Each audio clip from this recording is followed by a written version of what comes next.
Welcome to Football with Cheese. So a few weeks back, I made a video about the Green Bay Packers' top 5 needs, basically which positions were the top 5 needs. But I wanted to make a separate video about maybe their biggest need overall, not specifically position, and that is leadership. By the way, I'll link that video at the end, so make sure you do check that out.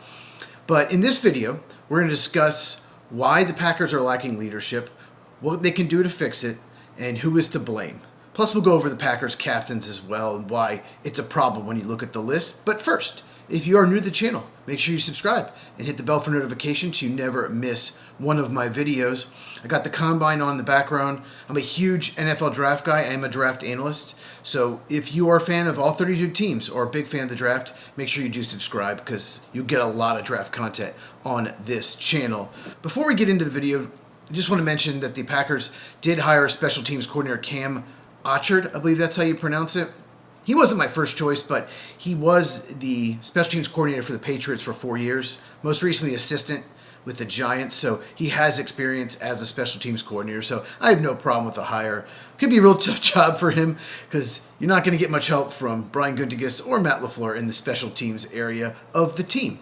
Okay, so the topic for the video, leadership. One of the problems Green Bay has is their philosophy. They like to be one of the youngest teams in the NFL. They like to build through the draft, so you typically are a young team.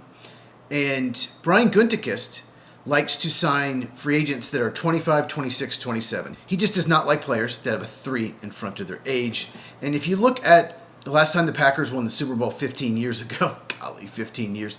If you look at that team, Donald Driver, team leader in his 30s. Charles Woodson, team leader in his 30s. Even though Ted Thompson built through the draft and they typically had a young team, they did have some veterans that were still playing at a high level in their 30s that were team leaders. And leadership was very strong on that team.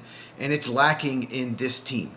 Sometimes you just have to go after free agents to fill a need. Maybe their plays declined a little, but as long as they're a solid starter, still give you something on the field, some production, and they give you great leadership, that can really help your team. Let's look at the team captains from this past year.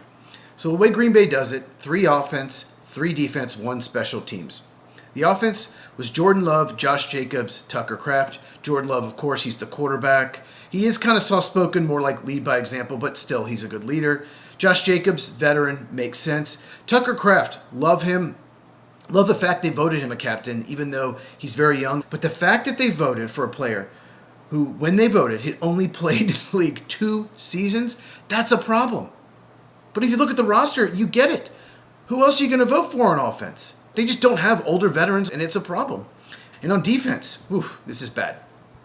Xavier McKinney, I like that he's a captain, veteran safety. But the other 2 are Rashawn Gary and Quay Walker. Oh my God. They are not leaders. Not at all. Remember a couple years ago, Quay Walker got ejected for shoving a trainer of the Lions who got in his way. He just shoved him. That's not a leader. Rashawn Gary checked out halfway through the season. There were plays where he wasn't even trying hard, just going through the motions. If there was another pass rusher or another defensive player closer to the ball, he would just kind of jog. He had 0 sacks and 0 tackle for losses the last 10 games. He basically checked out, and he's going to be traded or released. You cannot possibly keep him on this team. But those were 2 of the 3 defensive captains. That's a humongous problem because they are terrible leaders, either by example or what they've done on the field. Isaiah McDuffie is a special teams captain. I like that, but he's not a starter. He is a leader in the locker room. He's helped a lot of the young guys. I've read a lot about him, but once again, he's not a starter. So Green Bay has a humongous leadership problem, and as we know, Matt LaFleur is not a leader. There are 2 types of coaches. There's the technician coach and there's the leader coach, or hopefully you get both. And he's supposed to be the technician coach, this offensive genius, but he's really not good at that either because he's just a horrible coach. And of all the coaches that returned that didn't get fired, he was the 2nd worst graded by the players. Only Jim Harbaugh of the Chargers was graded lower. And if you know Jim Harbaugh's personality, that's not surprising. But the players gave Matt LaFleur a B-, and that's really bad. So you're not getting leadership from your coach. They don't have a real strong leader, assistant coach, especially with Jeff Hafley leaving. You don't get any leadership at all from Gary or Walker. You have a third-year tight end as one of your captains. This is not good. But the good news is they can fix it in free agency. And you have to hope that General Manager Brian Gutekunst will finally grow a brain, become smart, and realize this has been a problem. We can fix this. And I know I promised you guys I was going to make a video on Brian Gutekunst sucks. It's still coming. He is a better general manager than Matt LaFleur is a head coach, but he's still not very good. So look out for that video next week. But in free agency, he can solve this problem. And I have a few guys listed that would fill needs, would be great for the Packers locker room, and would help this leadership issue.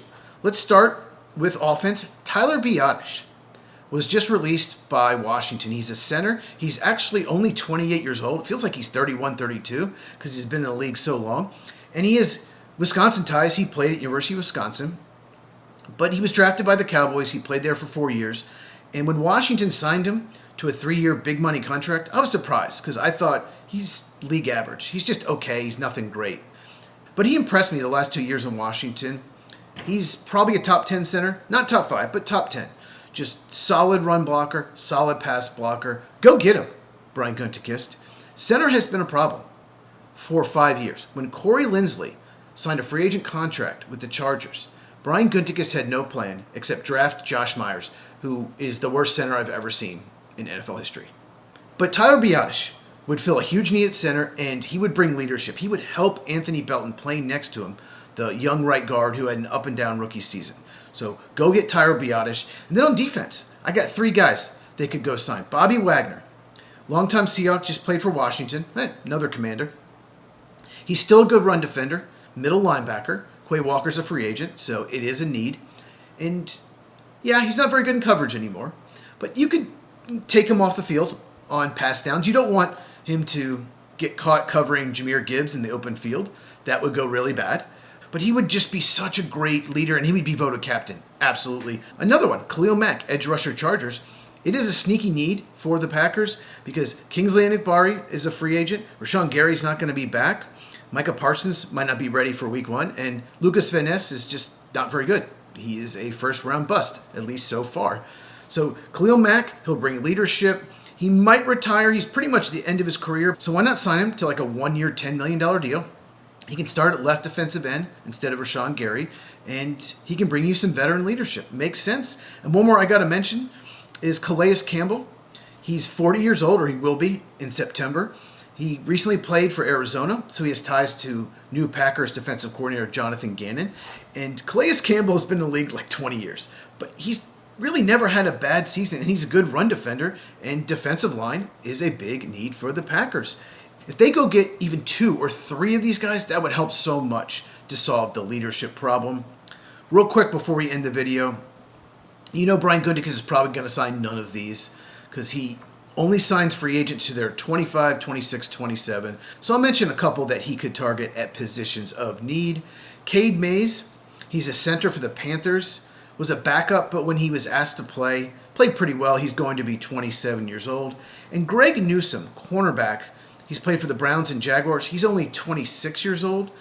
He has looked good at times. Other times he's looked kind of bad, pretty up and down, but he was a first-round pick, and the talent's there. And back when he was drafted, the Packers were high on him, at least that I read. So those are a couple free agents that he might target. But neither one of these guys is going to bring the leadership that Campbell, Mack, Wagner, or Biadasz will bring. So let me know in the comments, of these 4 guys I mentioned, which one would you be the happiest if the Green Bay Packers signed them? If you enjoyed this, give me that thumbs up. Really helps out the channel. Lights Out Podcast, me and Mike. We do it every Tuesday night, 8 Eastern, 5 Pacific. We talk baseball, college football, and of course, NFL. Link in the description. Once again, like, subscribe, and share this with anyone who loves football. I'll cover all 32 teams on this channel. Check this video out if you have not, and I'll see you in the next one.